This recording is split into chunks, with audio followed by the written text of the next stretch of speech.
Gracias. Chicos, lo primero que les quería contar es que hoy día en el cronograma yo no estaba... Ah, no, sí estaba programada, ¿no? En el de las 8 no estaba programada. Lo que pasa es que ayer ha fallecido el papá del profesor Manuel. Entonces, les quería compartir esa noticia. Pero bueno, nosotros tenemos que seguir. Hoy día voy a compartir porque en la clase anterior no me funcionaba el mouse cuando compartía, no podía bajar la presentación. A ver, voy a intentar ahorita, a ver si ya se puede, ¿ya? Voy a compartir la pantalla. Primero me voy a meter a la clase.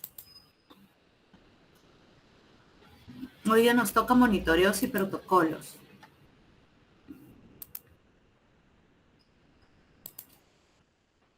A ver. Si ya se arregló. ¿No? ¿Se ve? ¿Lo ven? Sí, sí se ve la pantalla. Ya, miren, no sé qué pasa con mi computadora, mi mouse, no sé, he probado con los dos mouse, pero no puedo bajar. ¿Qué pasará? Porque cuando me meto a la clase, sí baja normal, pero cuando me meto al Meet, acá no puedo bajar. Ustedes saben.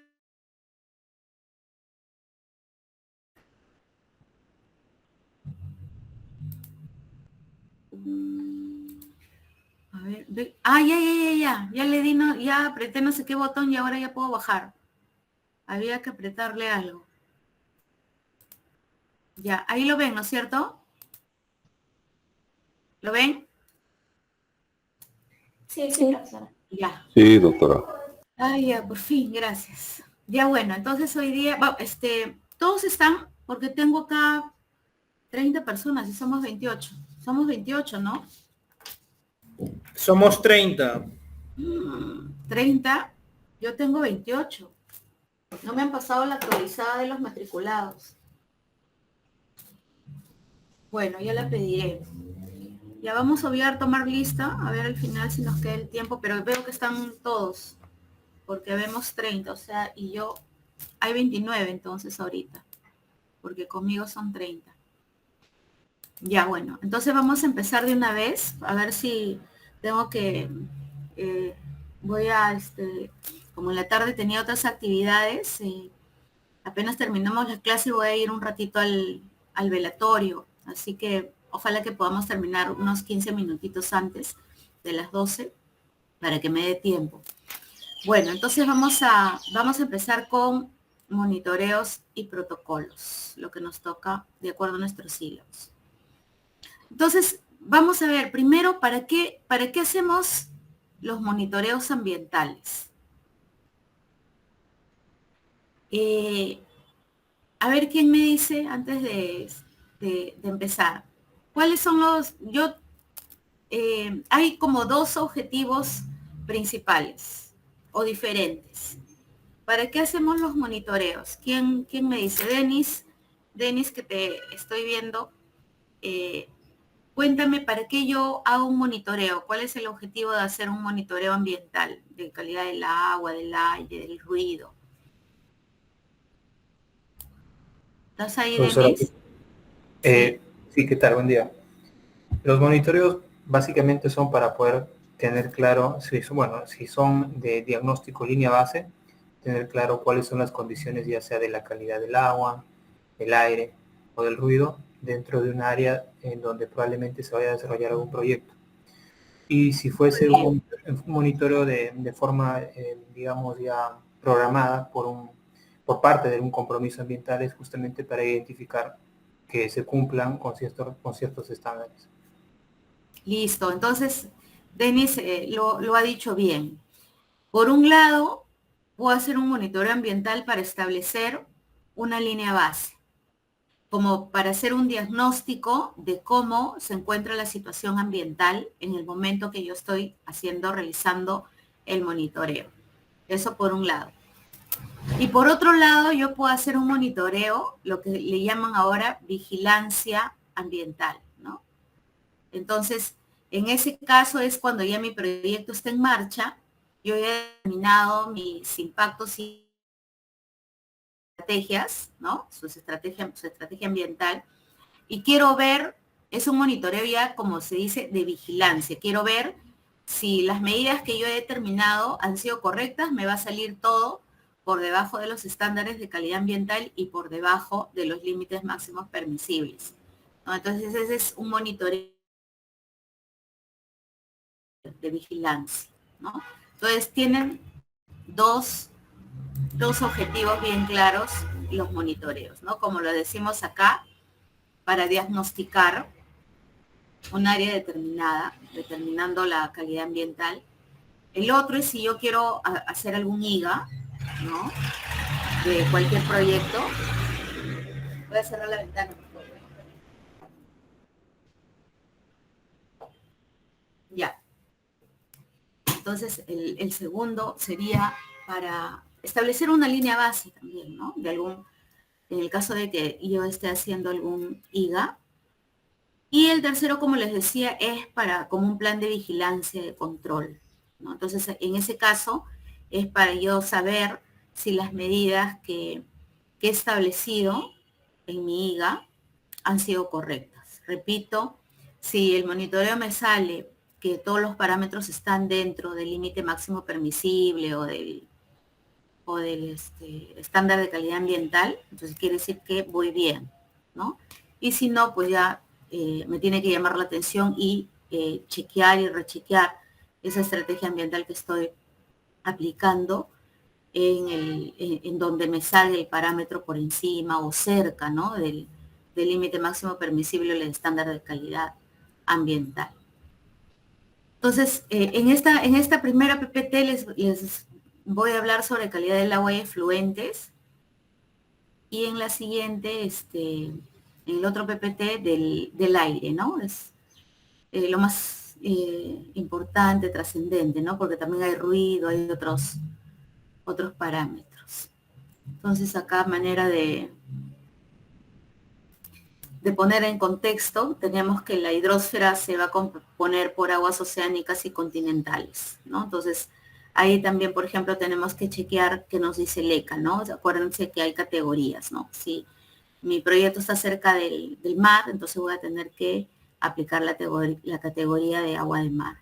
Y si si está ya en la sierra, en la selva, tengo que aplicar ya otra categoría, ¿no? Generalmente aplicamos la 3, ¿no? Para comparar, que es la categoría de bebida y agua de riego, ¿no? Por acá les he colocado el ciclo.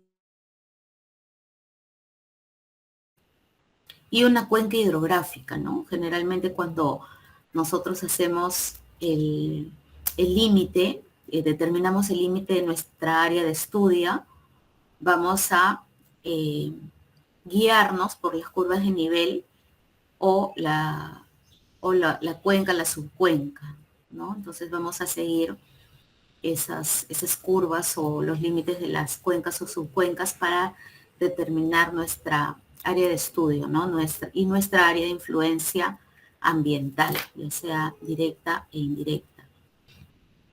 Y acá tenemos una definición de agua superficial, ¿no? Río, lago, laguna. Y por acá tenemos también recordando lo que es el estándar de calidad ambiental y que es parecida a la definición de límite máximo permisible, sino que va a variar dónde tomo la muestra, ¿no? Si yo tomo la muestra en el ambiente, lo tengo que comparar con estándar de calidad ambiental, ¿no? Si ya tomo en emisión o efluente, ya lo voy a tener que comparar con ley, los límites máximos permisibles, ¿no? Entonces, ¿cómo empiezo yo a establecer mi monitoreo? Lo primero que tengo que hacer es chequear, como les digo, mi área de influencia y luego establecer mis estaciones de monitoreo. Y para establecer mis estaciones de monitoreo, tengo que identificar primero mi balance de agua, por dónde ingresa el agua, de dónde la voy a tomar el agua, y también por dónde la voy a evacuar a mi efluente. También, aparte de eso, tengo que chequear en mi área de estudio, mi área de influencia, qué posibles fuentes contaminantes existen, tanto aguas arriba como aguas abajo. Entonces, inclusive si es un proyecto nuevo, ¿no? Donde se supondría que no hay fuentes contaminantes, yo tengo que hacer un recorrido, ayudarme con imágenes de satélite, para chequear si hay posibles fuentes contaminantes, ¿no? A veces pueden ser naturales o a veces pueden ser de antiguas operaciones, ¿no? A veces se encuentra uno con, ¿no? Entonces, todo eso. A veces las aguas ácidas también pueden ser generadas no solamente por bocaminas o antiguas operaciones, sino puede ser natural, ¿no? A mí me ha tocado, hacemos el monitoreo y nos sale cerca a un pH ácido, ¿no? Entonces, como nuestro país es minero, generalmente hay zonas mineralizadas que generan de por sí aguas, pueden generar aguas ácidas y terminar en los ríos o en las lagunas, y ser de fuente natural, ¿no? Donde todavía no hemos identificado pasivos ambientales ni operaciones antiguas y puede que encontremos, se puede dar algún metal, ¿no? Sí, sí, como les digo, sí, sí me ha pasado, ¿no? Y en ese caso, siempre se tiene que hacer no solamente los elementos metálicos que figuran en la ley, sino yo puedo hacer más, ¿no? Como para tenerlos de respaldo, ¿no? Y que después de que se inicie operaciones, no vaya a ser que sea un monitoreo y las personas piensen que es producto de las operaciones. Por eso yo tengo que establecer mi línea base con la mayor cantidad de parámetros que se pueda, ¿no? Entonces, cuando yo elijo mis estaciones, pues voy a tener que chequear si hay descargas, ¿no? Si hay efluentes al medio ambiente receptor. Y generalmente, de acuerdo a las guías, nos dicen aproximadamente 300 metros. A 300 metros aguas arriba y 300 metros aguas abajo. Acá tenemos una fotito.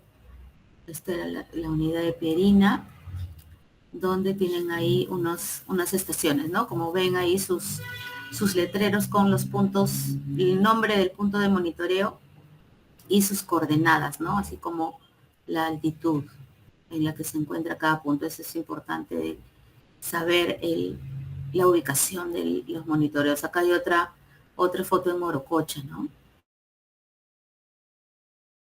Y con los letreros que se ven ahí de la identificación de los puntos, ¿no? Entonces, como les había dicho, este objetivo, por ejemplo, es para la línea base, que vamos a obtener información primaria de las características ambientales del momento, ¿no? En tiempo y espacio. Y este otro que es si ya es un plan de vigilancia ambiental para identificar tendencias peligrosas antes de que sean demasiado tarde, ¿no?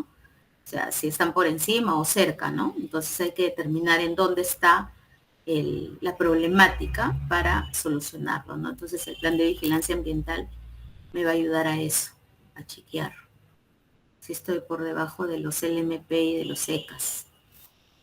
Entonces puede ayudar el monitoreo a identificar y corregir impactos no previstos, porque a lo mejor también alguna mitigación que yo he generado para algún impacto identificado me puede resultar en un impacto no previsto. Y también, por otro lado, me va a proveer de una base de datos, ¿no? El monitoreo de vigilancia. Sobre todo si hay alguna queja de alguna comunidad, etcétera. Yo tengo ahí mi base de datos para hacer un seguimiento y ver las fluctuaciones, ¿no?, de los parámetros, de las concentraciones. Entonces, uno sería un caso de determinar las condiciones existentes antes del inicio de un proyecto, o sea, la línea base de un EIA, por ejemplo, y lo otro, comprobar si estas medidas de mitigación han dado el resultado que yo esperaba, ¿no? Entonces, si han dado los resultados, mis concentraciones me van a salir por debajo de los secas y los límites máximos permisibles, ¿no?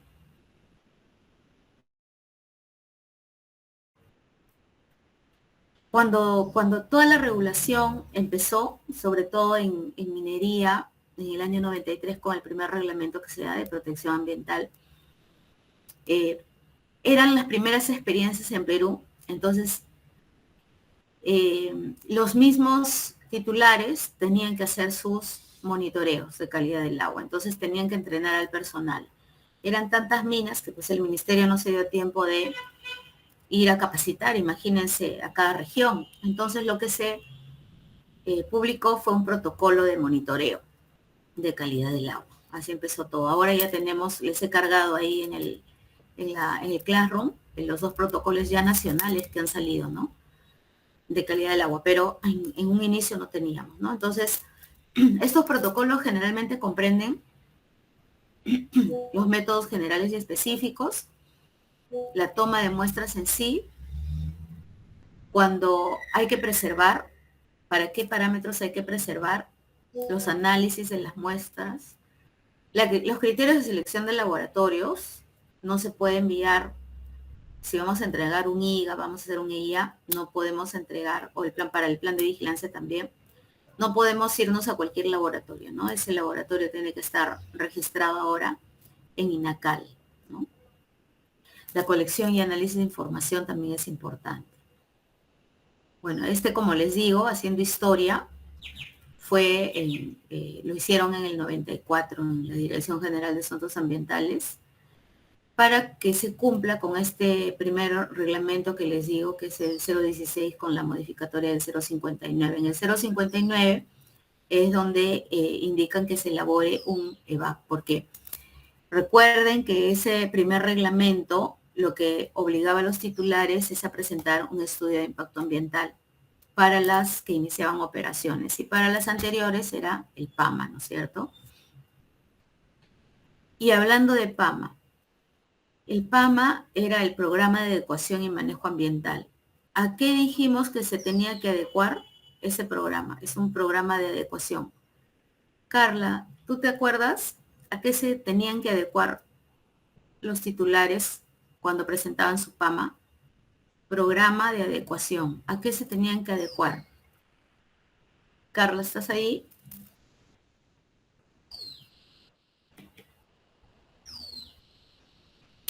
A ver, sí, Hay, ahí prendió hay su dos, micrófono, Carla. hay ¿Qué? 2 Carlas, no sabía cuál se Carla refería. Melisa.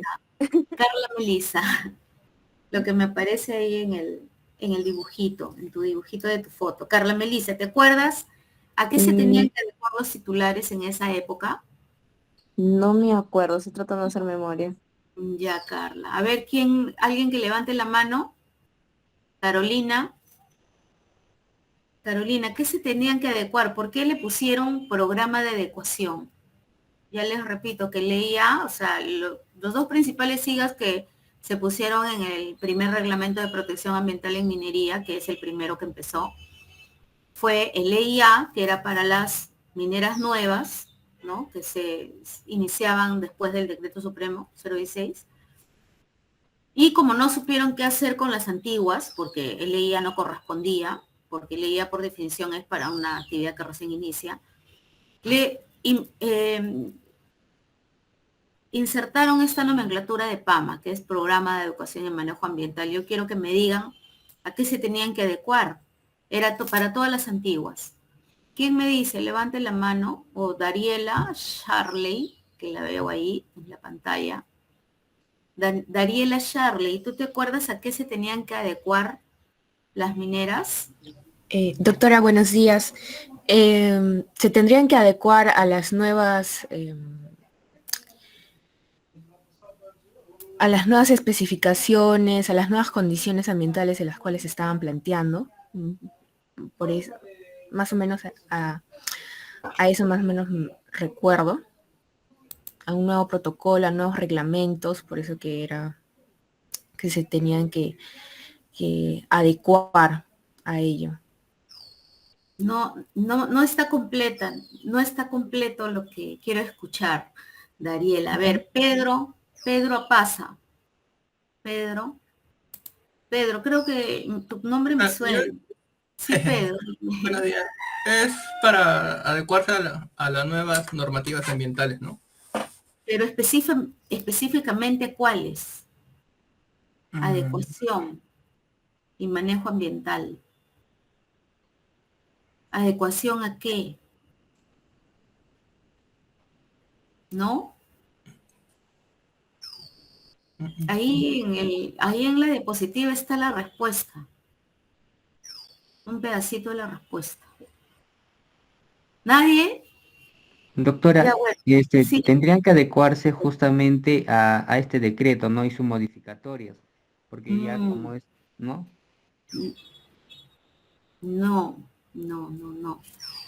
Se tenían que adecuar a lo que en ese momento se llamó niveles máximos permisibles, que es equivalente a los actuales límites máximos permisibles.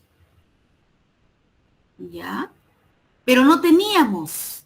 Resulta que no teníamos límites máximos permisibles, niveles máximos permisibles.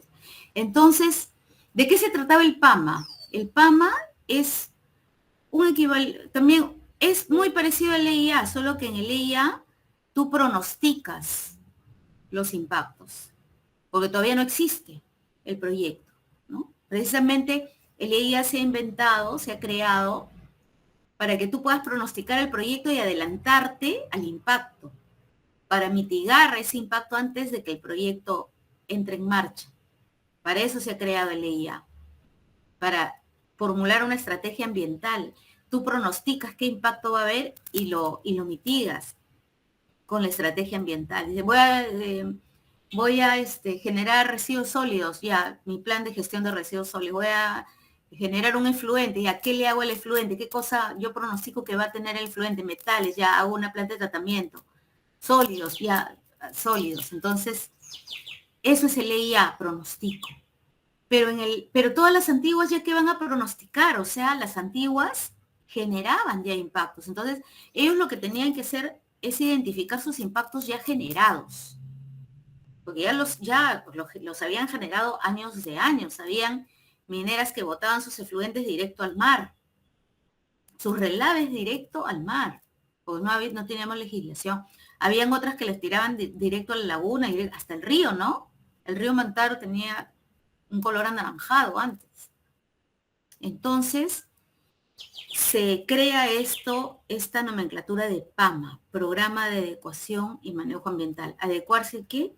A los límites máximos permisibles, que en ese momento les llamaron niveles máximos permisibles, NMP, como dice en la diapositiva. NMP es nivel máximo permisible. Pero como les repito, no teníamos. Pero en el 01693 ya decía que todos los titulares antiguos tenían que hacer sus PAMAs.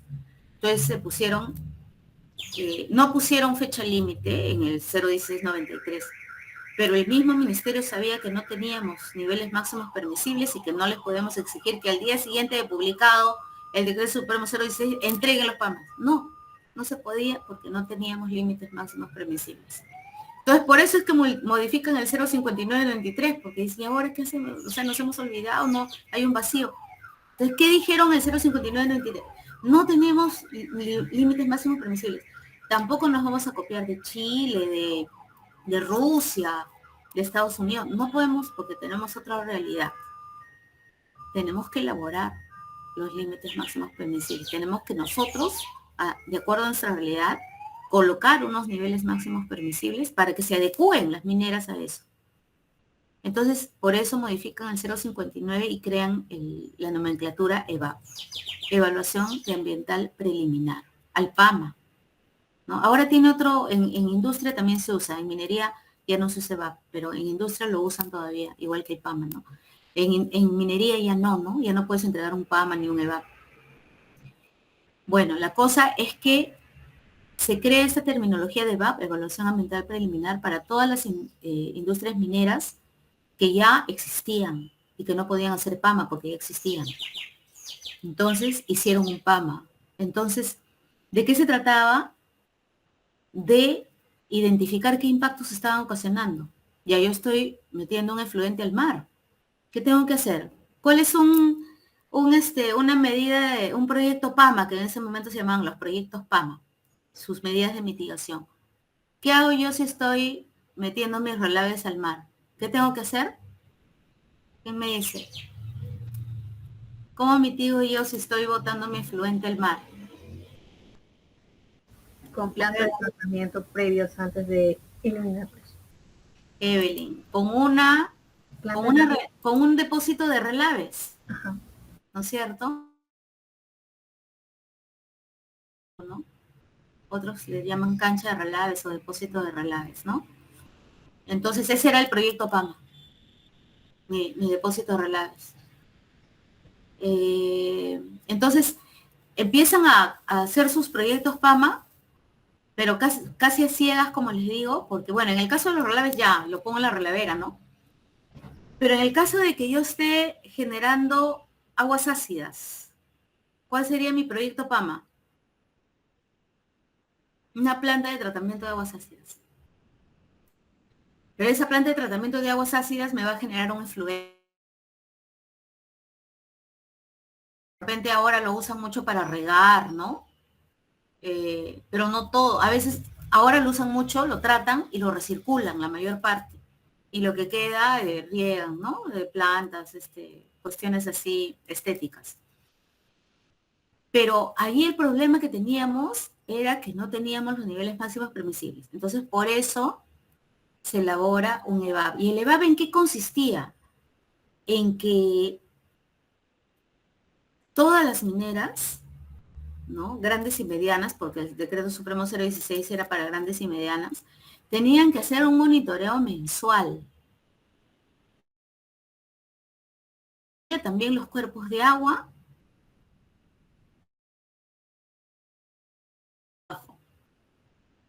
aparte de los efluentes que botaban. En ese momento no los trataban. Entonces tenían que hacer su monitoreo en los efluentes y en los cuerpos de agua, aguas arriba y aguas abajo, de donde vertían esos efluentes. Entonces, eso tenían que entregar en el EVAP. ¿Para qué? Para que los permisibles, que como repito, en esa época les llamaban niveles máximos permisibles. Entonces, mientras tanto, todas las mineras hacían sus PAMA, sus proyectos PAMA. Ya, yo estoy botando mi efluente, tengo que hacer una planta de tratamiento de efluentes industriales, por ejemplo, ¿no? Tengo que hacer una planta de tratamiento, sale por la bocamina, tengo 5 bocaminas que están generando agua ácida y los estamos botando al río. Ya tengo que concentrar todos esos efluentes a una planta de tratamiento de aguas ácidas. Entonces, esos eran los proyectos PAMAS, ¿no? Mi depósito, también mi rehabilitación de las canchas de desmonte. Entonces, todos esos proyectos los estaban desarrollando los PAMA. Y el ministerio ya lanza los primeros niveles máximos permisibles que eran para efluentes mineros en el 96, en febrero. En julio del 96 les dan plazo límite para que entreguen todos los proyectos PAMA. Y ya se abre una sección de fiscalización ambiental minera dentro del Ministerio de Energía y Minas, porque no existía OEFA en esas épocas, dentro de la Dirección General de Minería. Fiscalizaba la Dirección General de Minería y la que revisaba y aprobaba los estudios ambientales y los PAMAS era la Dirección General de Asuntos Ambientales en Energía y Minas, porque en esa época no existía ni MINAM, no existía OEFA, no existía SENACE menos, etcétera. Entonces así, eso es un poco la historia, ¿no? Entonces siempre es bueno que la conozcan, ¿no? Qué cosa era PAM, porque cuando ahora ustedes, si les piden hacer un EIA, es una minera nueva, es una minera antigua, por ejemplo, que va a hacer un proyecto que para ese proyecto es un EIA. Ya, pero ¿dónde están los antecedentes? Ustedes van a ir a revisar los PAMAs, ¿no? Entonces tienen que saber en qué consistía un PAMA, ¿no? Bueno, entonces, aquella época, ¿no? Aquí les he colocado este muestreo de campo, la preparación de los equipos, todo eso. Estaban en estas guías de monitoreo que se hizo en el Ministerio de Energía y Minas, ¿no? Ahí vemos, por ejemplo, un punto de monitoreo, ¿no? Y los equipos tenían que estar limpios, calibrados y todo eso. Ahí está siempre su letrero, ¿no? Del punto de monitoreo con sus coordenadas y su altitud. Los recipientes, ¿no? Los laboratorios de análisis químico también eran muy pocos en esa época, que se dedicaban a las muestras ambientales, ¿no? Por ejemplo, acá el volumen de muestra, ¿no? Es importante para los bacteriológicos, para los metales, los métodos de preservación, ¿no? Para el cianuro, por ejemplo, llevábamos unos pellets, ¿no? Que se le echaban ahí como unas bolitas de naftalina, se le echaban a la muestra de agua para preservarla hasta que llegue el laboratorio. Acá hay otro monitoreo con su otra estación ahí, con su letrero, ¿no? Y el protocolo, ¿no? Ahí está la definición de fuentes de contaminación, ubicación de estaciones de monitoreo, los parámetros y la frecuencia, ¿no? Ahí están los parámetros. Como les digo, en esa época se tenía que hacer mensual. Y aquí ya, mucho tiempo después, sale lo que es límite máximo permisible, que reemplaza a la nomenclatura de nivel máximo permisible, ¿no? A la RM que sacó en aquella época, a la 011, que sacó el Ministerio de Energía y Minas, porque no había Ministerio del Ambiente. Y ahora esta es la nueva, entre comillas, porque ya han pasado ya 14 años, pero no consideran cambiarla, están contentos por el momento. Fluentes líquidos, RAE 2010, RAE MINAM, ¿no? Entonces acá describen lo que es el límite máximo permisible, es la concentración, ¿no? Entonces pasado ese límite máximo, se considera que puede causar daño a la salud y también al ambiente. Este es el monitoreo de fluentes y aquí está todos los parámetros que se han considerado. En la 011, que fue la primera, donde se llamó nivel máximo permisible, no había cromo hexavalente. Aceites y grasas tampoco había.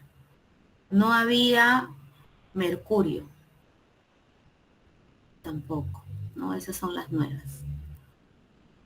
Bueno, entonces este es un ejemplo de estaciones de monitoreo. ¿Ya? Este es un ejemplo de estaciones de monitoreo.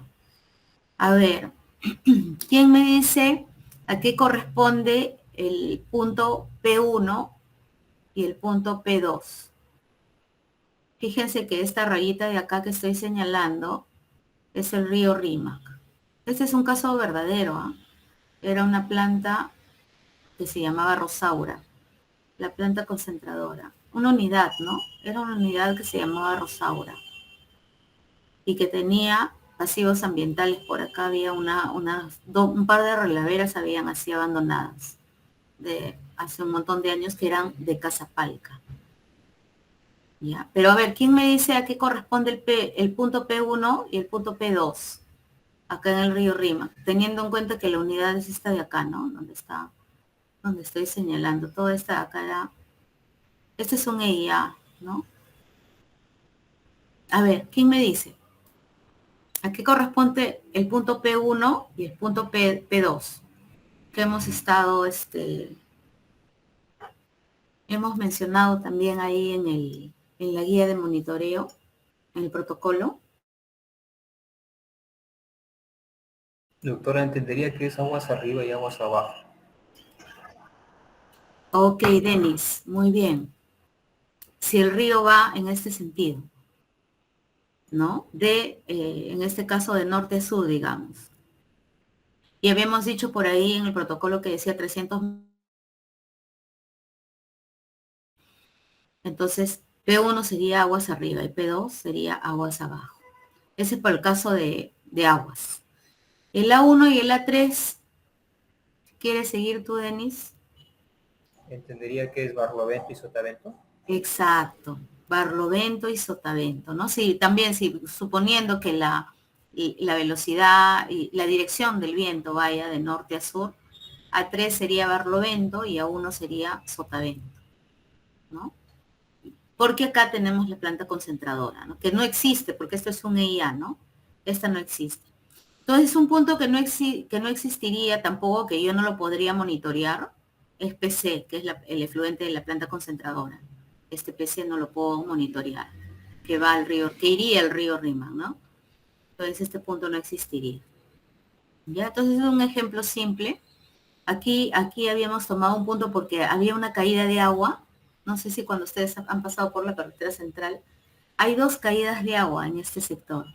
Por eso es que también se tomó en P3 y en P4, porque estas son caídas, la quebrada Santa Rosa está ahí, y hay una caída de agua que va hacia el río Rima. Se supone que es agua limpia. Y igual acá en el P3 también hay otra caída, una gran caída de agua hacia el río Rima, ¿no? Entonces también se tomó en esos 2 puntos. Y por acá se tomó este otro punto de aire, de calidad de aire, porque como les digo, por acá habían un par de relaveras.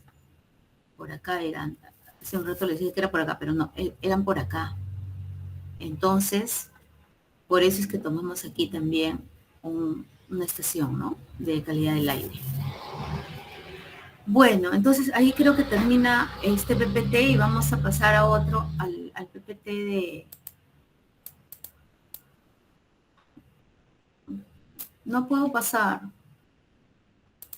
¿Por qué no puedo pasar? Algo me está fallando. Pero bueno.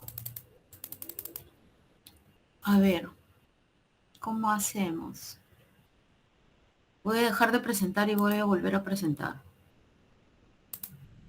Ya. Me voy a meter al 4.1. Allá, a este. A este de calidad del aire. A ver, vamos a ver si puedo presentar. Aquí. A ver.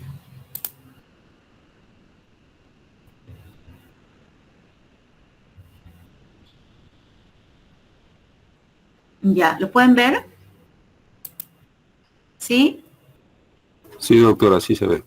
Ya, gracias. Profe, gracias. Bueno, entonces, este es una presentación que hicimos para un cliente, ¿no? Porque el servicio incluía capacitación. Entonces, ya lo estoy tomando acá de la consultora. ¿Ya? Lo hemos actualizado a marzo del 2020. Entonces, aquí vamos a ver unos conceptos generales, fuentes de emisión y tipos de contaminantes y equipos para medir la contaminación. Pues acá están los conceptos generales que ya ustedes lo conocen, ¿no? ¿Qué cosa es la contaminación del aire, según el CEPIS? Y los efectos, pues, de la contaminación, ¿no? Ahí en la Oroya teníamos varios casos, ¿no? De enfermedades por contaminación atmosférica, ¿no? Entonces hay de partículas y gases y las fuentes de emisión, ¿no? Que tenemos móvil, estacional, puntual, o también en el área. Entonces las fuentes móviles ya conocemos que es los transportes, los automóviles, ¿no? Los aviones también causan contaminación y ¿no? A todas las emisiones que se producen en las industrias. Y también hay otra forma de clasificarlas que es puntual y fuentes de área, ¿no? Como por ejemplo los incendios forestales que acaban de ocurrir, ¿no? En nuestro país. Esta es otra clasificación, estacionarias, móviles y también las naturales, ¿no? Y aquí están los tipos de contaminantes que genera cada una de estas los equipos, ¿no? Este es, por ejemplo, el PM10. Entonces, de lo que se trata es de colocar un filtro adentro, ¿no? Y es como una aspiradora, ¿no? Hace como que si el hombre estuviera respirando 24 horas y aspira, ¿no? Aspira el aire y todo eso se concentra en un filtro. Entonces ese filtro después, por diferencia de peso, se saca la cantidad de microgramos por metro cúbico de PM10, ¿no? Son partículas menores a 10 micras. Y también hay otro equipo que es el 2.5, ¿no? El otro no he puesto la foto, pero también el sistema es parecido. Y para gases son ya otros equipos que también igual aspiran, pero aspiran el aire y a través de unas soluciones se determina la concentración de cada gas, ¿no? Tienen diferentes soluciones. Entonces entra el aire a la solución y ahí se determina cuántos microgramos por metro cúbico de ese gas, ¿no? Se llama tren de muestreo. Esta de acá es la foto del tren de muestreo. ¿Ya? ¿Y qué más les he puesto por acá? La normatividad, ¿no? Bueno, la normatividad ha variado en el tiempo, como les había dicho. Bueno, esta es la Ley Orgánica de Aprovechamiento de los Recursos Naturales, la Ley General del Ambiente, habla del estándar de calidad ambiental en el artículo 31, ¿no? En este caso estamos hablando del aire.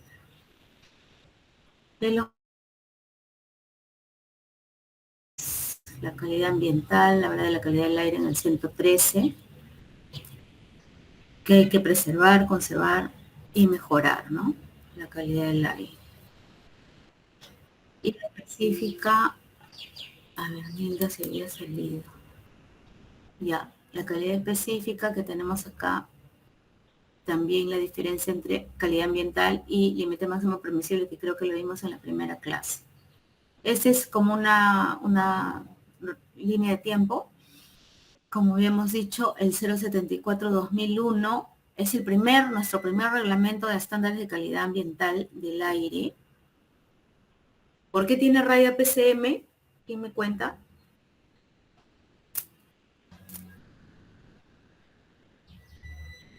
Miren, estos dos tienen raya PCM, el del 2001 y el del 069. ¿Por qué? Porque el MINAM todavía no existía. Ok, Evelyn, perfecto. Porque no existía el MINAM. ¿Y por qué? ¿Pero por qué tienen raya PCM? El PCM, ¿qué organización, qué oficina tenía dentro para que le pongan PCM? ¿El CONAM, doctora? Pero antes, ¿qué existía? Antes del MINAM. CONAM. CONAM, ¿no es cierto, profe?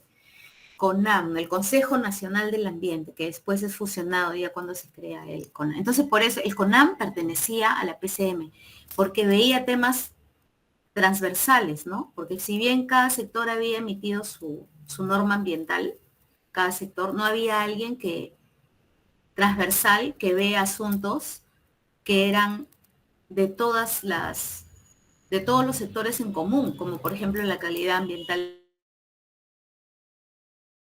Tenía el Ministerio de Industria, se reunía Minería, varios ministerios para establecer el reglamento de los ECAs. Pero antes de los ECAs de aire, del ECA del aire, sí había habido una iniciativa. No sé si todos los chicos son jóvenes, pero seguramente en el pregrado de repente les han contado. Estaba la RM 315 y que hasta ahora está vigente en algunos de sus artículos, ¿no? La RM 315 del 96, esa que les digo que los NMP, para que sean los PAMA en esa época, Energía y Minas dio esa RM 315, raya 96, diagonal BMM, rayita M, y allí se establecieron, bueno, no exactamente, ahí no había, por ejemplo, PM10, solamente se estableció para el dióxido de azufre. ¿no? Y era una tabla que en función a cuántas toneladas de azufre el titular consumía, hacían una fórmula y le resultaba el dióxido de azufre. Ahí entran a fiscalizarnos a ver si estamos haciendo clase. Lo vamos a admitir a, creo que es Yuri, me parece. Bueno, ya, entonces había esa tablita que les digo donde te salía con una fórmula cuánto de SO2 estabas emitiendo. ¿Por qué? Porque todavía no teníamos equipo para medir el SO2 en el 96. Y algo interesante, y por lo que les comentaba yo que antes del 074 teníamos un antecedente, era que en el anexo 3 de esa RM315, el Ministerio de Energía y Minas había colocado una tabla donde indicaban los estándares de calidad ambiental para el aire. Allí habían incluido ya el PM10 y le habían puesto 350 microgramos por metro cúbico, porque ya los primeros equipos de PM10 habían llegado al Perú. ¿Ya? Entonces ya se podía medir el PM10 en el 96. Y por eso nos colocan esa tablita de calidad del aire cuando no había Ministerio del Ambiente, todavía no había CONAM. ¿Cuándo se crea el CONAM? A ver, Evelyn, que tú contestaste. ¿Te acuerdas cuándo se crea el CONAM? En el año 2000, no me acuerdo. No. Cuando se crea el CONAM, se crea creo que en diciembre del 96, me parece que se crea el CONAM, ahí justo cuando sacan estos estándares el Ministerio de Energía y Minas. O no, en diciembre del 94 se crea. Ahí hay que chequearlo. Me parece que en diciembre del 94 se crea, después de que dan el reglamento ese de protección ambiental. Bueno, pero entonces... esa tablita que les digo, donde están los estándares de calidad ambiental para Perú, que la iniciativa fue del sector minero, mientras tanto el Perú no cuente con estándares de calidad ambiental para el aire, se va a usar esta tabla en minería, ¿no? Pero ya en un montón de sectores empiezan a usarlo, ¿no? Ya cuando se van dando los reglamentos, o sea, el de industria se da en el 97, ¿no? Entonces las industrias empiezan a hacer sus PAMAs, empiezan a hacer sus monitoreos de aire. ¿Con qué lo comparaban? Como no había otra norma, la comparaban para referencia con esta RM315, que incluía en el anexo 3 los estándares de calidad ambiental para el aire. Y entonces hay un antecedente antes del 2001 en el 96. Ya antes de que se dieran estos estándares. Pero acuérdense que estas de acá dice derogadas, ¿sabes? Es la historia. Ya en el 2003 se da el plomo, en la 074. Y ya en el 2008 se da otra, se actualizan, acá ya ponen PM2.5, me parece. Y esta es la última, ¿no? Acá también ya ponen PM2.5. ¿Ven? Acá está el 2.5 y acá está el 10. El PM2.5 y PM10. Ahí está mercurio gaseoso total, ¿no? Miren. Y lo importante es que en estas tablas también se indica el método de análisis. Si nosotros no hacemos el monitoreo con este análisis, entonces no nos vale. No lo podemos comparar con esto, con el valor. Ya, entonces es importante chequear que el laboratorio que contratamos lo realice con este método. Y también otra cosa importante cuando contratamos un laboratorio es que nos coloquen de todas maneras el certificado de calibración del equipo, ¿no? Entonces, bueno, este es otra vez por sector. Estos límites máximos permisibles ahora están por sector, ¿no? Cada sector da su LMP, ¿no? De industria, vivienda también ha dado ya. Y aquí que les he colocado, queremos colocar los protocolos, ¿no? Miren, acá hay, este es el protocolo que les digo, ya está actualizado. Ese es el que les he subido a la pestaña, ¿no? Protocolo Nacional de Monitoreo de Calidad del Aire, ¿no? Acá hay otros también, miren, aquí el Energiminas, bueno, ese es el primerito que salió, pues, ¿no? El que les contaba yo, el que hay un resumen arriba, el del 93, ¿no? El MITINSI también crea. Después de 7 años del MINEM, el MITINSI, el entonces MITINSI, porque ahora es Produce, ¿no? En el 2000. En el 2005 hay otro protocolo y así, en el Produce lo actualizan para harina de aceite de pescado en el 2010. Y aquí hablamos del plan de monitoreo. Este es un PM10.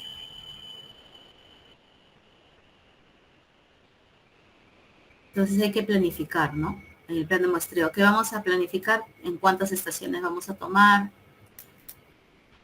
¿Qué parámetros, no? ¿Qué parámetros vamos a tomar? Y las técnicas de muestreo, ¿no? Los muestreadores, hay pasivos, hay activos, hay automáticos y hay también concesores remotos. Pero ya en nuestra normatividad, como ya les digo, ahí en esa tablita de los LMP indica qué tipo de monitoreo tenemos que hacer, con qué, inclusive con qué equipo, ¿no? Métodos de distribución de los puntos, esto es para establecer la ubicación, ¿no? De las estaciones de monitoreo. Estos son los contaminantes del aire, hay que chequear. También hay modelos de dispersión, ¿no? Esto se usa mucho para establecer cuando hay comunidades cercanas, ¿no? Si el cuerpo emisor, la pluma, va a llegar hasta la comunidad que está cercana, ¿no? Para eso se usa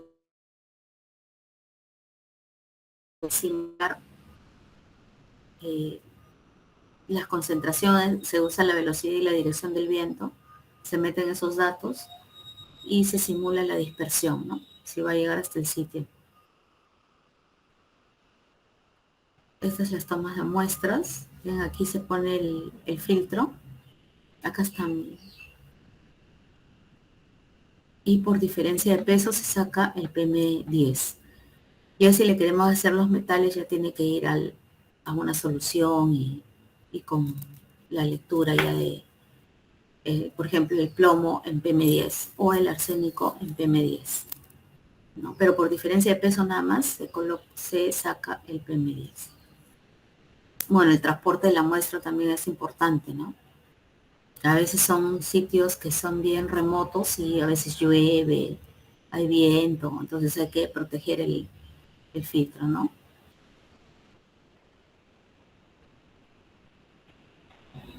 Y acá se coloca pues también se colocan las observaciones, ¿no? Acá vemos que están las coordenadas y el nombre del punto de monitoreo, ¿no?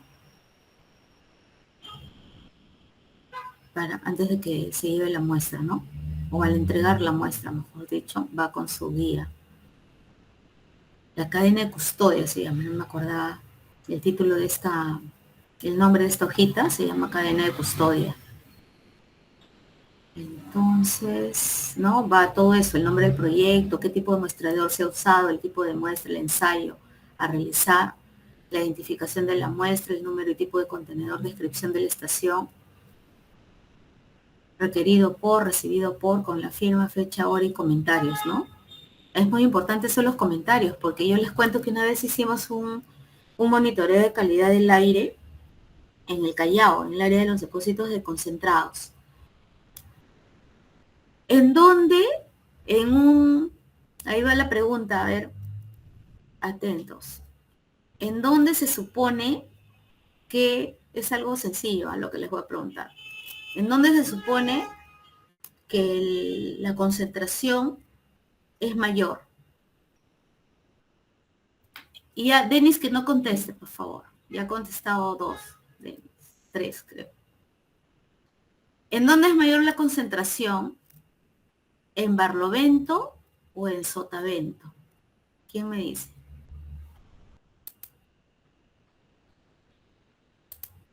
Ya, es sencillo. ¿Quién me dice? ¿Dónde es mayor la concentración? ¿En Barlovento o en Sotavento? En Sotavento. En Sotavento. Mayor concentración en Barlovento. ¿Por qué? Uy, nos preocupamos, ¿no? ¿Cómo va a ser mayor la concentración en Barlovento que en Sotavento? Para eso me sirven los comentarios. ¿Qué había pasado? Era el Callao, es una zona urbana. Habían estado refaccionando unas veredas, una pista, ¿ya? Entonces eso había ocasionado material particulado. Que coloquemos en los comentarios, que chequeemos, ¿no? En los alrededores, qué está pasando, ¿no? ¿Es un día normal? O como en este caso, estaban haciendo trabajos que generaban material particulado. Y por eso es que nos salió mayor el material particulado en Barlovento, en Sotavento, ¿no? Entonces, por eso es importante. Y bueno, esto del aseguramiento, eso es lo que les digo de el tema de las calibraciones de los equipos, ¿no? El tema y la interpretación finalmente de los resultados, ¿no? Acá hay un caso práctico, algo sencillo también. Estas son las dos estaciones. Una está en la parte baja de las instalaciones, ubicada a 15 metros de la garita de ingreso, y la otra está en la parte alta, 20 metros del polvorín número 1. Y acá están sus coordenadas y la altitud. Esto básicamente es la ubicación de las estaciones. Y en el letrero va el punto. Miren, acá inclusive dice va. En la identificación de los letreros solamente va el nombre de la estación y las coordenadas y la altitud, ¿no? Y acá hay un planito, siempre con la rosa de viento, para ver cuál es la dirección predominante del viento, ¿no? Acá está el punto, el Barlovento, y aquí el Sotavento, ¿no? Estos son los parámetros que se consideraron, los de calidad del aire y los meteorológicos. Estos son los equipos utilizados que cumplen con las características que nos dan en la norma, ¿no? Pues acá dicen que la metodología ha sido preparada teniendo en consideración los lineamientos y protocolos y las guías establecidas por la normatividad ambiental vigente en el país. Y aquí están los resultados. ¿Cuál era? Ah, ya, el P1 era Barlovento, ¿no? Ven acá por ejemplo da mayor, el P1 era Barlovento. A ver. Acá también ha debido suceder algo porque acá el Barlovento también está mayor. La concentración está mayor.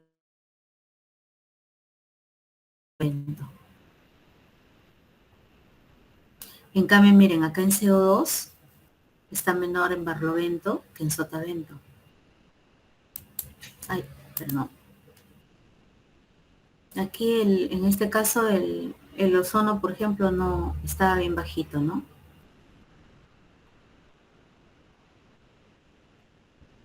Y acá están las conclusiones, ¿no? En las conclusiones ya se colocan los resultados. Ya, otra vez me está pasando que no puedo, no sé qué pasa, que aquí ya no puedo regresar y tengo que dejar de presentar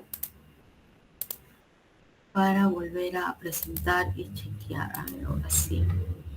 Ya, entonces, eso creo que les he colocado.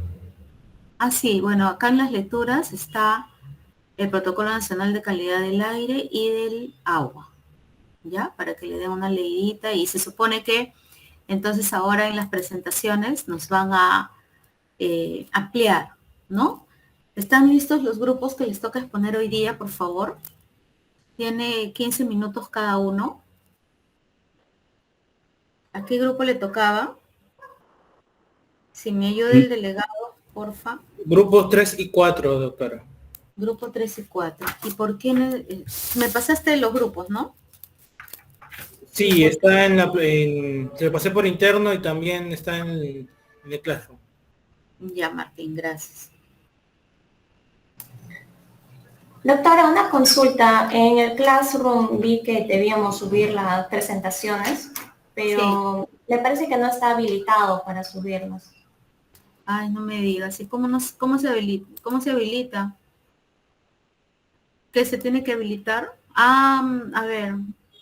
Y profesora, una consulta, disculpe, ¿cada alumno tiene que subir las diapositivas o suficiente No, que sea uno por grupo? uno por grupo, uno por grupo. Perfecto, gracias.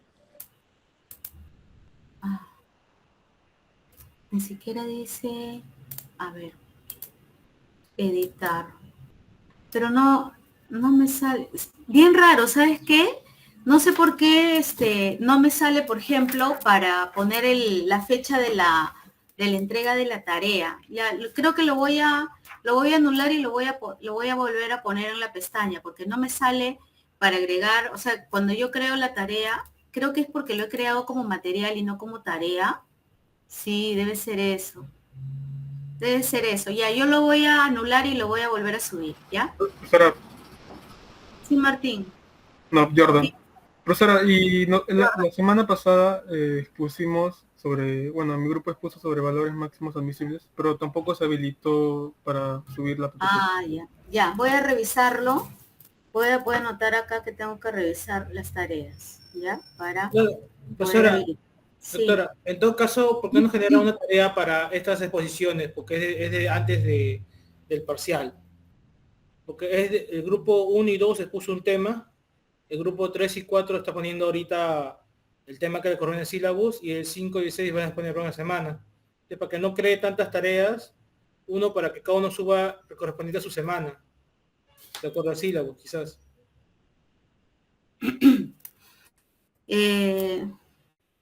O sea, claro, voy a crear una sola tarea y ahí me van a subir cada grupo, ¿ya? Claro, indicando qué grupo es para que usted se guíe del sílabus y ya tranquilamente lo pueda revisar. Ya, listo. Si tengo alguna duda ya me comunico con Martín. ¿Ya? Listo, profesor. Ya, podemos.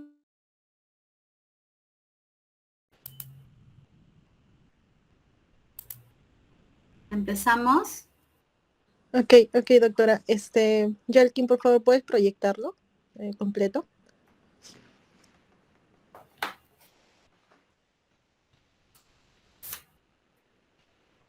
Dani, ¿se ve? Ya está ya. Sí, pero completo, porfa. Sí está completo. Ya, ok.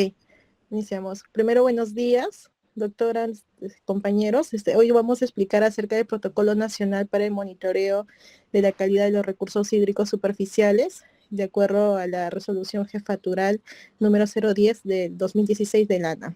Ya. Siguiente, por favor.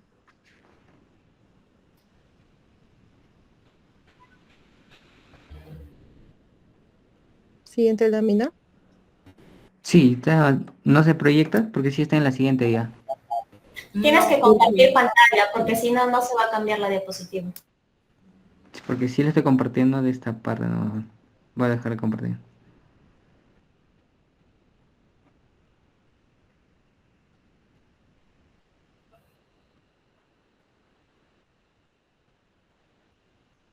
Ya, ahora sí. Sí, ahora sí, gracias. Bueno, primero vamos a hablar acerca del objetivo del protocolo. En este caso, el objetivo del protocolo es estandarizar los criterios y procedimientos técnicos para desarrollar el monitoreo de la calidad de los recursos hídricos, continentales y marino-costeros. Su base legal es bastante amplia, hemos tratado de resumirlo.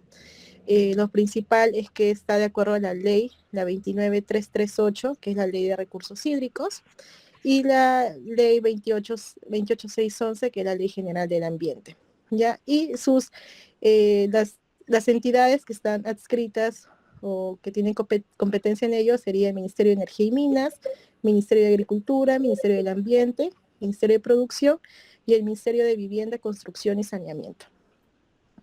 Ahora, ¿qué alcance tiene? Su uso es obligatorio a nivel nacional para el monitoreo de calidad ambiental del agua, de los cuerpos de agua, ¿no? Tanto como son los continentales, en este caso los ríos, quebradas, lagos, lagunas, entre otras, y marino costeros, que serían las bahías, playas, estuarios, manglares, ¿no? Como ejemplo.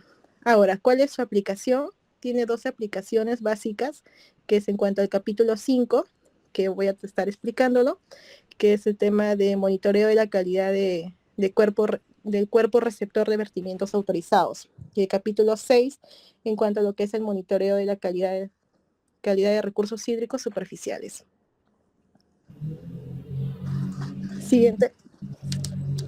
Ok, ahora vamos a hablar en cuanto al monitoreo de la calidad de cuerpo receptor de vertimientos autorizados. ¿Cuáles son los criterios para la ubicación de los puntos de control? Tenemos entre los 3 casos en cuerpos lóticos, que sería en ríos o similares. Sus criterios es que tiene, en cuanto a la ubicación de los puntos de control, siempre se ubica un punto aguas arriba, 50 metros, y otro punto aguas abajo, con una referencia de 200 metros. Lo que dice el protocolo es que esto puede variar de acuerdo a las condiciones naturales que se estén presentando in situ, ¿no? En campo. Esos 50 metros a veces va a variar, igual que los 200 metros, dependiendo las condiciones que se presenten en el momento. Ahora, otro criterio para la instalación de los puntos de control son 3. Uno, en cuanto a lo que habla el instrumento de gestión ambiental, ¿no? La ubicación de los puntos. Si en el IGA especifica que la ubicación es menor o mayor a 200 metros, se tiene que detallar, ¿no? En el IGA cuáles son los criterios o consideraciones que se ha tenido para presentar y aprobar estos puntos. El segundo criterio es cuando los puntos de control no son representativos. Se deberá de ubicar en zonas fuera de la mezcla. Siempre la resolución habla, o el protocolo, que se tiene que ubicar los controles o los puntos de control fuera de la zona de mezcla. El tercer criterio es verificar el número de vertimientos que se realice para que se aplican 2 puntos de control, aguas arriba y aguas abajo. Ahora, en temas de cuerpos lénticos, que son lagos y similares, tenemos para la ubicación de los puntos de control fuera de la zona de mezcla. En este caso, en los lénticos, se ubican 4 puntos de control en diferentes direcciones, pero alrededor y en una distancia de 200 metros entre cada punto. ¿Ya? Entonces, tenemos que en los lóticos son 2 puntos, en los lénticos son 4. Ahora, en marino costeros también nos indica que se tiene que ubicar los puntos de control fuera de la zona de mezcla, en este caso son 4 puntos, y con alrededores a 200 metros cada uno, ¿no? Ahora, para la ubicación de los puntos de control en temas de marino costeros, se debe tener en cuenta, en consideración lo que son el tipo de actividades que se esté desarrollando dentro de la zona, ¿no? E identificar cuál es la actividad primordial contaminante, para que en base a ello podamos instalar estos puntos. Siguiente, por favor. Ahora, para la identificación de los puntos de monitoreo y o control en el cuerpo receptor, tenemos 4 consideraciones. Uno, que es en la ubicación de la toma del punto de control, se realiza en cuanto a un sistema de posicionamiento global, ¿no? En GPS. Entonces, los puntos de control son ubicados con el GPS. Ahora, las coordenadas deben de ser expresadas en UTM, ¿no? Y en cuanto tiene que estar georreferenciados en WGS84. Es uno de los criterios que sí nos solicita el protocolo. Ahora, de tener registrado puntos de referencia en la proximidad del punto de monitoreo, ejemplo, se tiene que poner el kilometraje, el punto de control está cerca a un puente, a una red vial, entre otros, ¿no? Referencias de la ubicación. Después, en los puntos de agua lénticos o marino costeros, se deberá de indicar por lo menos 2 puntos de referencia, los cuales van a permitir ser localizados en campo. Ejemplo, señalar si el punto está cerca a una boya o algún otro tipo de referencia que permita que in situ puedas ubicarlos, ¿no? Con mayor rapidez. Ahora, en temas de las frecuencias varían de acuerdo a cada entidad. Entonces yo puse como ejemplo 2 entidades o 2 actividades en el sector hidrocarburos. El Ministerio de Energía y Minas, de acuerdo al Decreto Supremo 039 de 2014, establece que la frecuencia de monitoreo es aprobado específicamente en el estudio ambiental respectivo, ¿no? Usualmente estuve revisando algunos estudios, son de maneras mensuales, en caso de marino costeros. Y en el sector de energía, el Ministerio de Energía y Minas, de acuerdo también a su propia resolución, indica que establece la frecuencia igual es mensual.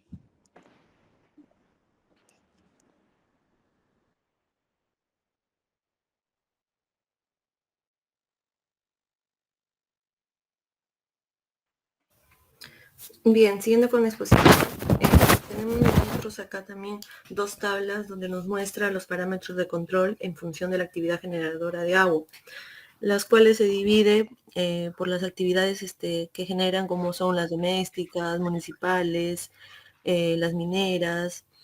Dentro de ellos podemos ver que por categorías pueden estar evaluando lo que es el arsénico, bario, aceites y grasas, como el DBO, el DQO, ¿no? Cadmio, y así como pueden visualizar en estos cuadros. Nos dicen de que en el anterior, porfa. Bien. Acá hacen lo que es la toma y conservación y preservación de los análisis de muestras de agua. En cuanto a la toma de muestra de agua, debe de realizarse en los puntos de control, nos dicen, y en la profundidad establecida en la autorización del vertimiento de aguas residuales. En casos de las condiciones climáticas, en cuanto a lo que es tormenta, lluvias o nevados, dice que si en caso, por ello, no permitan la toma de muestra en condiciones seguras, se va a realizar el monitoreo en cuerpo receptor, lo que deberá ser debidamente sustentado. Siguiente. En cuanto al monitoreo de la calidad de los recursos hídricos superficiales, tienen 3 tipos de muestras, como es la muestra simple o puntual, la muestra compuesta y la muestra integrada. En cuanto a la muestra simple o puntual, nos dice que consiste en la toma de una posición de agua desde un punto o un lugar determinado para su análisis individual.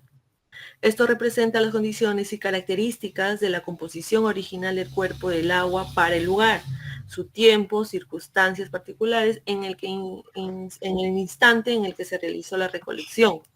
Cuando la composición de una fuente es relativamente constante a través de un tiempo prolongado o a lo largo de las áreas sustanciales, nos dice que se puede decir que las muestras simples es representativa de un intervalo o de un tiempo o un volumen más extenso. En cuanto a la muestra compuesta, es como que la agrupación de todas las muestras simples que se ha dado. Puede ser de volumen fijo o de volumen proporcional. Dependiendo del intervalo también del muestreo y de volumen, cada muestra simple que lo conforme, como les decía. Este tipo de muestras se emplea cuando se requiere conocer las condiciones promedio de un determinado periodo. Son generalmente usadas para la caracterización de las aguas residuales. Y por último, muestra integrada. La muestra integrada viene a ser esto del área que lo comprende. O sea, es decir, varias muestras simples tomadas de varios puntos de una determinada área, en este caso acuática, nos especifica que puede ser el ancho de un río, y las muestras integradas de profundidad, que abarcan las muestras simples o compuestas tomadas a lo largo de toda la columna de agua. Bien, siguiendo con la parte de monitoreo, les voy a comentar, esta es digamos, se considera 3 etapas para el monitoreo. Esto lo tomo de manera general, ya sea para aire también. No sé si los compañeros seguramente más adelante nos va a explicar. La primera etapa, que es el pre-monitoreo, justamente donde nosotros planificamos, establecemos los puntos de monitoreo, codificamos, establecemos las frecuencias, los parámetros, preparamos, alistamos los materiales, equipos, la indumentaria para el tema de seguridad. Es en esta parte, ¿no? En la primera etapa.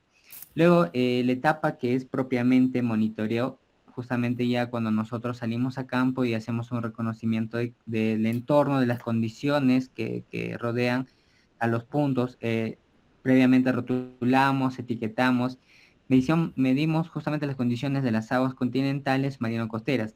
Estas mediciones básicamente se refieren a medir, por ejemplo, caudales, ¿no? Ya sea aplicando cualquiera de los métodos que nosotros tengamos acreditados. También georreferenciar los puntos, medición de parámetros del campo. Esta parte es muy importante. En los ECAS nos mencionan los parámetros que se deben medir sí o sí en campo para tener representatividad de estos datos, porque estos hasta llegar al laboratorio para su medición tienen una variación o pueden variar, ¿no? Tomar la muestra, preservarlo, llenar la cadena de custodia como la doctora nos indicó, el transporte. Y hay otra parte bien importante que es el aseguramiento de calidad. El aseguramiento de calidad implica que nosotros desde el primer momento, de la primera etapa, que empezamos a planificar, tenemos que tener todo lo correcto, ¿no? O sea, condiciones de frascos para tales parámetros, porque para cada parámetro es diferentes frascos, preservantes, además, cada parámetro o algunos parámetros tienen diferentes métodos de muestreo, entonces tenemos que cumplir todo ello para nosotros tener una representatividad y asegurar la calidad de los datos o de los resultados que nosotros posteriormente vamos a evaluar. Ahora, post-monitoreo, una vez ya en el laboratorio hace el análisis, estas muestras deben ser analizadas por laboratorios acreditados ante INACAL. Una forma de verificar justamente yéndonos a la página de INACAL, primero ver si el laboratorio está acreditado, y lo segundo es que para los parámetros que nosotros hemos elegido, está acreditado el método, pueda que en algunos sí, en algunos no. Entonces nosotros tenemos que asegurarnos que todos los métodos, o por lo menos para los parámetros que hemos elegido, sean acreditados. Y posteriormente elaborar el informe. En cuanto a la ubicación de puntos, ya mis compañeras ya les han explicado anteriormente, se tiene que tener bastante en cuenta en cuanto a lo que son ríos, fuentes cercanas de contaminación, las descargas, las cabeceras de cuenca. También hay que tener en cuenta el objetivo del monitoreo, para qué nosotros estamos desarrollando o para qué vamos a desarrollar el monitoreo. En cuanto a lagunas, también igualito identificar fuentes de contaminación, descargas. Si es que no hubiese estos, entonces básicamente hay que tomar 2 puntos, ¿no? A la entrada y a la salida, pero si tuviéramos identificado fuentes de contaminación, entonces hay que cumplir el criterio de los 200 metros, ¿no? Después de la zona de mezcla. En cuanto a las frecuencias, también mi compañera Kaira mostró una tabla que tiene que ver básicamente con la variabilidad de las corrientes marinas en caso de tomar estas muestras en marino-costeras, la variabilidad de los procesos de las actividades, ¿no? Hay actividades en las que van a tener alto o bajo volumen de fluentes, la ocurrencia de enfermedades, ocurrencia de eventos extraordinarios como huaicos, la estacionalidad de la actividad de pesca industrial, la estacionalidad de la cuenca, ¿no? Es decir, las avenidas de transición y estiaje, ¿no? Este último se toma bastante en cuenta cuando se realiza un poco de investigaciones nada más para determinar riesgos, porque algunos contaminantes van a tender a variar en épocas de avenida y otras en estiaje. Los parámetros de monitorear también ya mis compañeros han precedido, porque mayormente los monitoreos que se hace es en base a las categorías del ECA, ¿no? Ya sea cualquiera de las 4 categorías, y lo que nos recomiendan es justamente determinar qué actividades antrópicas o qué actividades se está desarrollando aguas arriba y aguas abajo. En base a ello, nosotros determinar y escoger, ¿no? Solo algunos parámetros que sean representativos, porque el ECA, como han visto, tiene cantidad de parámetros, entonces tomar o escoger todos los parámetros implica que nosotros tengamos que, digamos, invertir más, ¿no? En lo económico, en lo logístico. Entonces, para no caer en eso, nosotros tenemos que elegir parámetros que estén representativos. La preparación de materiales, justamente es la primera etapa, es ver los medios de transporte. Hay puntos de monitoreo que están ubicados cerca de carreteras, pero hay otros que requieren caminata por lo menos, ¿no? 5 horas. Entonces, ¿cómo nosotros vamos a cargar los materiales, los equipos, ¿no? Los materiales tienen que ser adecuados, ¿no? Los frascos limpios de primer uso. Los equipos también tienen que estar con su certificado de calibración vigente, ¿no? Muchas veces se lleva equipos en laboratorio y se verifica que está bien, pero cuando llegas a campo, a veces por el tema de viaje y todo ello, pueda que se realice un desajuste. La solución es 2 minutos, te quedan 2 minutos. Ya, doctora, muchas gracias. Ya. Voy a darle paso a mi compañero. Ok, siguiente, por favor. Ya. Ya, en síntesis tenemos estos parámetros para medir en campo: pH, conductividad, oxígeno disuelto, temperatura. Todos estos, siguiente por favor, se tienen que ir llenando de acuerdo a este registro de datos en campo, donde vamos a colocar cuenca, realizado por quién, responsable, descripción, datos como las coordenadas y fecha y hora, ¿no? Siguiente por favor. Ahora, procedimiento para la toma de muestras tenemos diferentes de acuerdo al tipo de cuerpo receptor que estamos monitoreando. En el caso de ríos o quebradas con bajo caudal, la diferencia es, para todos básicamente es el uso de PPs como guantes, botas, pero la diferencia es, en este caso, por ejemplo, puedes tomar el muestreo directamente o también utilizando un balde. Para el caso de aceites y grasas es a nivel superficial nada más, por ejemplo. Ahora, para el caso de ríos o lagos desde la orilla, ahí sí tendríamos que utilizar alguna especie de brazo o similar para poder acercar el balde lo más céntrico posible y que esté por lo menos unos 20 centímetros dentro de este río sin levantar muchos sedimentos. En el caso de mar, orillas de la playa, de la misma forma se trata de ingresar por lo menos hasta la mitad del cuerpo para poder hacer la toma de muestra. Y por lo menos en todos los casos se tiene que enjuagar ya sea el balde o los frascos en los cuales vamos a recibir el muestreo. Siguiente, por favor. También tenemos desde puentes, básicamente la dinámica es bajar con una cuerda o soga de nylon con el balde para poder recepcionar la muestra. En el caso de usando embarcaciones, se tiene que delimitar la zona más tranquila posible sin turbulencias para poder hacer el toma de muestreo. Y la de diferentes profundidades es utilizando unas especies de botellas que puedes determinar cuántos metros puede ingresar. Siguiente, por favor. Respecto a la preservación, es básicamente, de acuerdo a cada parámetro que esté en el anexo 7, se le tiene que agregar diferentes insumos para preservar la muestra. Cada una de estas se tiene que considerar el tipo de envase, es decir, si es de plástico, si es de botella. Todo esto se tiene que también llenar en una cadena de custodia en la cual se tiene que incluir datos como el nombre de la institución que solicita, el nombre del proyecto, el código de la muestra, fecha, número y tipo de envases y qué preservación se está utilizando. Respecto al almacenamiento, conservación y transporte, es básicamente utilizar frascos que correspondan dentro de coolers. Estos coolers tienen que ser controlados normalmente con hielo ya en bolsas cerradas. Y en un espacio lo más idóneo posible, no puede ir regándose ni nada por el estilo. Siguiente, por favor. También se cuenta con, se tiene que tener en consideración los blancos, ¿no? Es decir, para ya sea contrarrestar o de alguna forma identificar si es que ha habido algún problema, ya sea en la toma de muestra, con algún frasco o con algún equipo que no haya estado tomando la medida correctamente. Siguiente, por favor. Por último, las actividades por muestreos, básicamente todos los equipos se muestrean en el laboratorio, arman el informe final y ojo, todos estos tienen que ser normalmente certificados mediante INACAL, estos laboratorios en los cuales se analizan cada una de las muestras y al final se revisa cada punto importante en el informe que te entregue el laboratorio. Ok, Denis, muchas gracias. Ahí termina, ¿no? Sí, gracias. Sí, doctora. Ya. Listo, muchas gracias. Yo creo que ha estado bien estructurada el PPT. Vamos con el otro grupo. Martín, ¿a qué grupo le toca?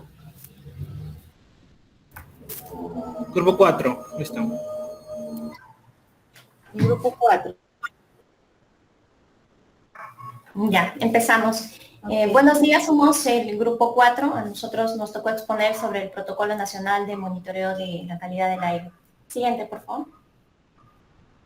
El protocolo fue aprobado mediante resolución directoral 10/2019 MINAM el día 2 de diciembre del 2019. Este protocolo determina los métodos aplicables para el monitoreo, así como los aspectos que se deben considerar al momento de su aplicación. Siguiente. Para determinar el diseño y escala de clasificación del monitoreo, se debe considerar primero cuál es el enfoque que va a tener el monitoreo. Si son monitoreos asociados a actividades extractivas, productivas y de servicios que son utilizados por los titulares de las empresas y por los organismos de fiscalización, ¿no?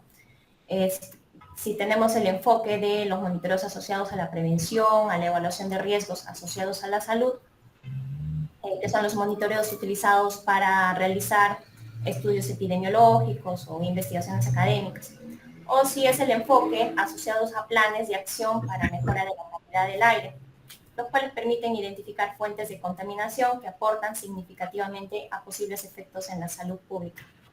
Siguiente, por favor. Respecto a los parámetros que se deben monitorear según la actividad de evaluar, el protocolo, a modo de orientación, define los parámetros a priorizar de algunas fuentes, los cuales se pueden observar en la tabla. Y para las actividades que no se encuentran definidas, el protocolo recomienda tomar como referencia inventarios de emisiones, características de los procesos u otras fuentes de información bibliográfica que permitan establecer los parámetros con mayor incidencia según el área de estudio. Siguiente, por favor. Para determinar la frecuencia y el periodo de monitoreo dependerá del tipo de tecnología que se está utilizando, ya sean equipos automáticos o manuales. En el caso de monitoreos con enfoques vinculados a planes de acción o evaluación de riesgos en la salud, el protocolo indica que se pueden utilizar métodos que permitan obtener información continua y en tiempo real. Siguiente, por favor. A diferencia de los monitoreos de áreas asociadas a actividades extractivas, productivas y de servicios, que en este caso se deben utilizar métodos de referencias o equivalentes y por organismos acreditados, debido a que estos monitoreos son comparados con el estándar de calidad ambiental, ¿no? Como ejemplo, si nosotros utilizamos un equipo automático, la frecuencia del monitoreo es continua por 5 días. Respecto al periodo de medición, esto está basado en el ECA. Si tenemos, por ejemplo, la medición del dióxido de azufre, este parámetro se monitorea por 24 horas continuas durante 5 días. Siguiente, por favor. Las condiciones de campo como la accesibilidad, seguridad y la disponibilidad de energía se deben tomar en cuenta al momento de realizar la planificación del monitoreo. Por ejemplo, en lugares donde hay dificultad del uso de energía, se pueden considerar el uso de baterías u otras alternativas que permitan alcanzar el objetivo del monitoreo. Siguiente. Continuando, se me escucha, en el ítem D menciona o el método clasifica los monitoreos de acuerdo a 3 categorías, ¿no? Sistemas manuales pasivos, manuales activos y manuales automáticos. Siguiente. Siguiente, por favor. En cuanto a los sistemas manuales pasivos, existe ya una metodología peruana, la NTP 900.036 del 2017, ¿no? Que hace referencia a la calidad de muestreadores por difusión pasiva, ¿no? Para la determinación de la concentración de gases y vapores. Aquí en la figura se ve cómo es este tubo de colección, ¿no? Son tubos pequeños y existe un flujo teórico que está determinado por la difusión molecular. Y varía este flujo teórico de acuerdo al gas que se pretende medir, ¿no? Posteriormente, esto, después de realizar la colección de la muestra, es llevado al laboratorio para el análisis del analito, ¿no? Siguiente. En cuanto a los sistemas manuales activos, existe tanto para material particulado como para gases ambientales, ¿no? Para lo que es material particulado son los conocidos los low-vol y los high-vol, ¿no? Que son el low-vol bajo volumen y el high-vol el alto volumen. Los flujos de trabajo respecto al bajo volumen es de 1 metro cúbico por hora, que convirtiéndolo a litros por minuto, que es lo más usado, son 16.67 litros por minuto, ¿no? Esto, trabaja con un flujo constante, ¿no? Mediante una bomba de succión. Esta bomba de succión, digamos, muestre el aire circundante, y luego es pasado a un sistema de separación inercial, ya sea tanto para material particulado 2.5 o de 10 micras o incluso de 1 micra. Colecciona esta muestra en un rango de 24 horas. El protocolo le da una tolerancia de 1 hora. Luego esta muestra colectada lleva al laboratorio para un pesaje, ¿no? Aquí en la figura de abajo se puede ver lo que se realiza en el laboratorio, ¿no? Se hace un peso inicial de un filtro que son colocados en estos equipos. Luego de terminado el monitoreo 24 horas, es nuevamente llevado al laboratorio y por una diferencia de peso se determina la cantidad de masa de este analito, ¿no? Y con el flujo monitoreado, el flujo total, el volumen total muestreado, se puede determinar la concentración de este analito. Siguiente. Para el método activo para gases ambientales es el conocido tren de muestreo. En la figura podemos ver que funciona a través de una bomba de succión. Se mide un flujo para cada gas, está determinado un flujo de succión, lo determina en el protocolo. En estos llamados impingers se encuentra una solución captadora, ¿no? Por donde va a atravesar este gas o esta muestra de aire, y esta solución captadora va, depende de cada tipo de gas, ¿no? Y para el cálculo de la concentración de esta sustancia se divide la masa de este gas ambiental entre el volumen de la muestra. Siguiente. Para los sistemas manuales automáticos, generalmente están clasificados en 3 partes, ¿no? Tienen un sistema neumático por donde transita el gas y está conformado por una bomba de succión también. Un sistema electrónico para que en tiempo real te da las lecturas, es un sistema electrónico. Y un banco óptico donde se realiza digamos, se censa este analito, ¿no? Para material particulado tenemos 3 métodos, que son la atenuación beta, la microbalancia oscilatoria de elemento cónico y la dispersión de luz, ¿no? En cuanto a la atenuación beta, es básicamente la respuesta óptica de esta muestra, ¿no? Y para ello se utiliza una fuente radioactiva, puede ser el carbono 14. Para la microbalancia oscilatoria se utiliza un filamento cónico de 13 milímetros de diámetro, donde la muestra, digamos, es depositada ahí al estar succionando esta bomba, y este filamento está oscilando todo el tiempo, ¿no? Entonces, mientras se va acumulando más muestra, digamos que esta frecuencia va disminuyendo esta oscilación, y digamos, en función de esta frecuencia se va calculando la concentración de ese analito. Y la dispersión de luz se basa en la respuesta de cada partícula de este analito y su respuesta con un haz de luz emitido, ¿no? Siguiente.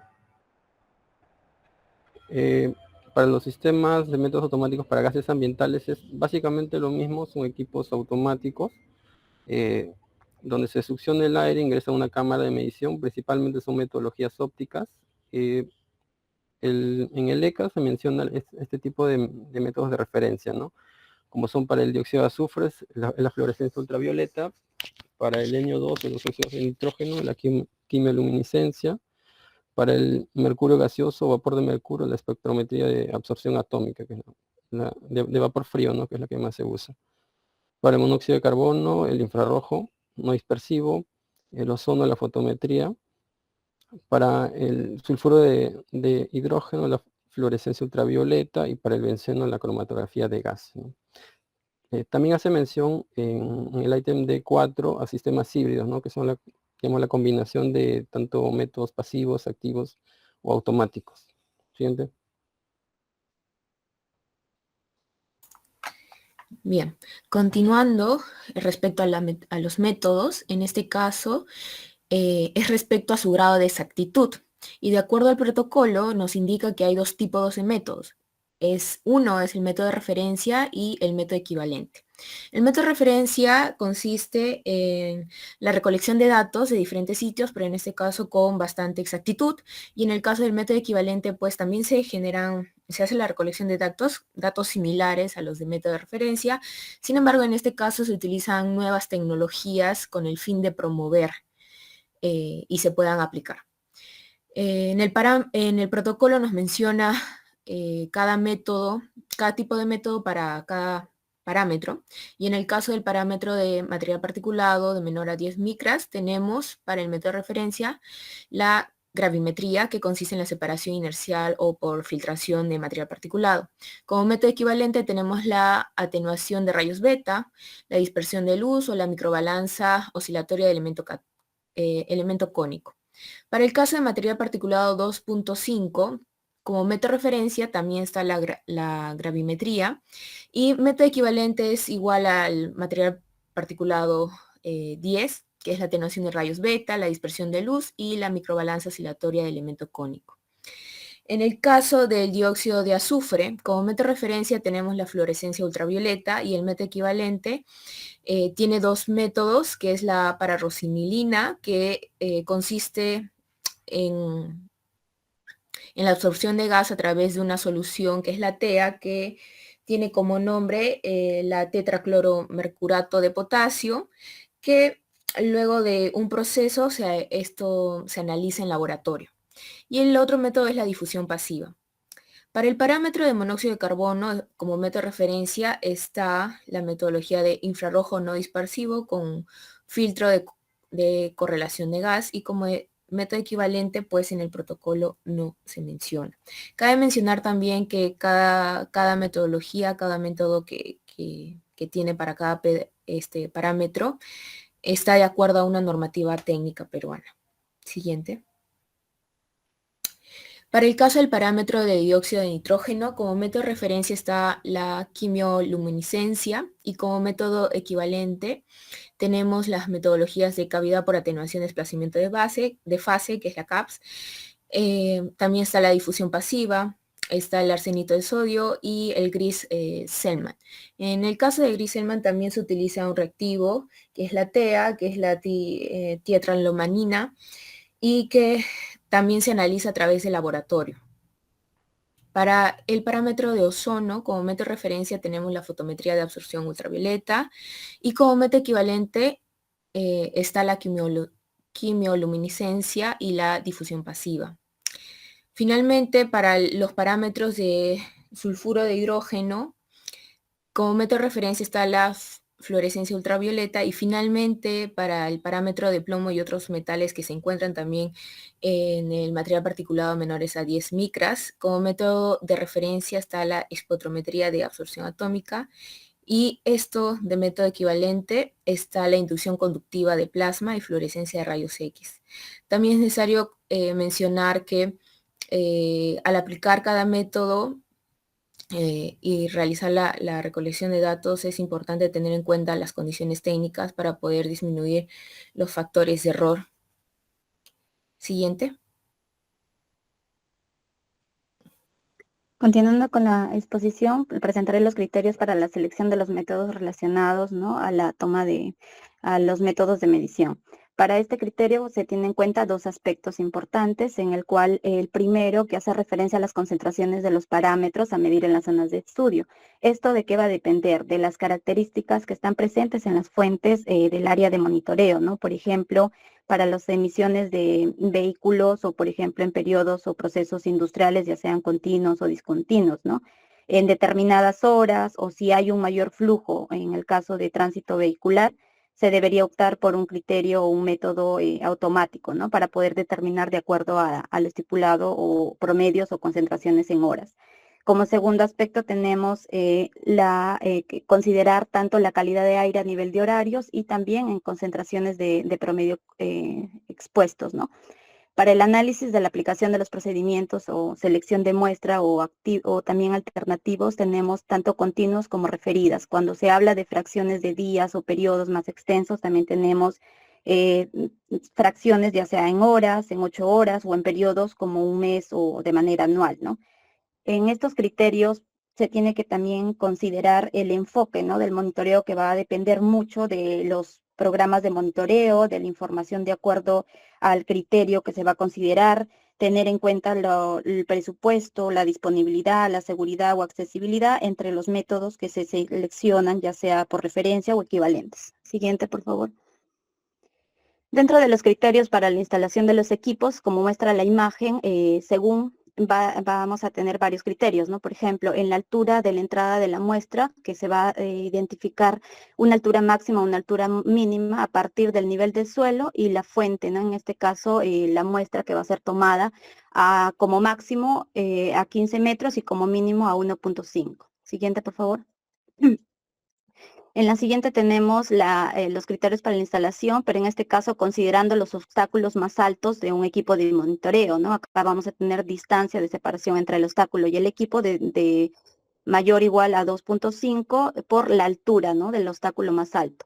Respecto a las distancias horizontales entre equipos, ahí sí se tiene que considerar también el flujo de cada uno de estos equipos, ¿no? Si es mayor a 200 litros por minuto, por ejemplo, la distancia va a diferir, ¿no? De 2 metros y en el segundo caso va a diferir a 1 metro.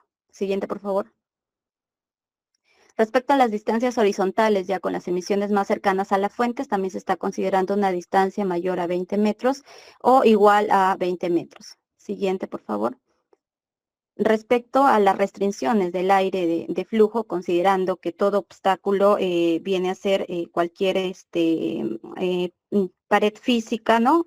Ya sea edificios, árboles, entre otros, se tiene que considerar el obstáculo, que la estación debe estar ubicada de tal manera que los obstáculos eviten, ¿no? El ingreso del flujo de aire en menos de 3 o los 4 metros, ya sea al norte, oeste o sur, ¿no? Como se muestra en la imagen.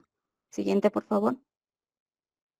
Respecto a los requisitos auxiliares, sabemos que en los sistemas pasivos tenemos el método de jarras o el método, en este caso, donde no va a requerir, ¿no? energía para la recolección de muestras, debido a que no va a alterar o interferir en la toma de muestras, pero sí es necesario que se coloque de repente un protector o un sistema de protección en caso de lluvias.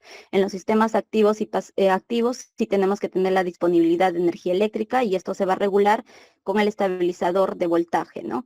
En los sistemas automáticos se tiene que tener en cuenta tanto la disponibilidad de energía, seguridad, climatización y también los criterios para las tomas de muestras debido a su alto costo. Siguiente, por favor.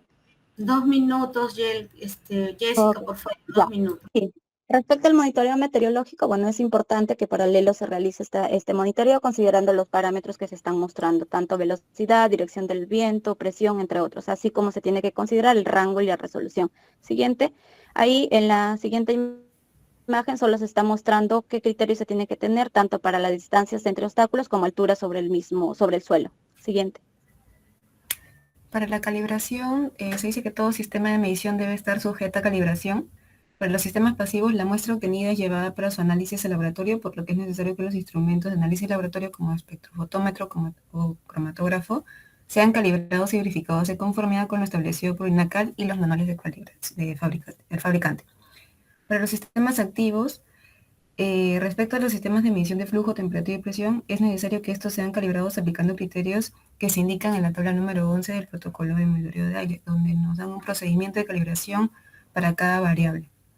Para los sistemas automáticos, de igual manera, tienen criterios establecidos en la tabla número 12 del protocolo, donde también tiene un procedimiento de calibración específico para cada variable. En los sensores de las estaciones meteorológicas orientadas al monitoreo de calidad de aire deben realizarse cumpliendo los lineamientos y criterios técnicos establecidos por el CENAMI, en coordinación con el INACAL.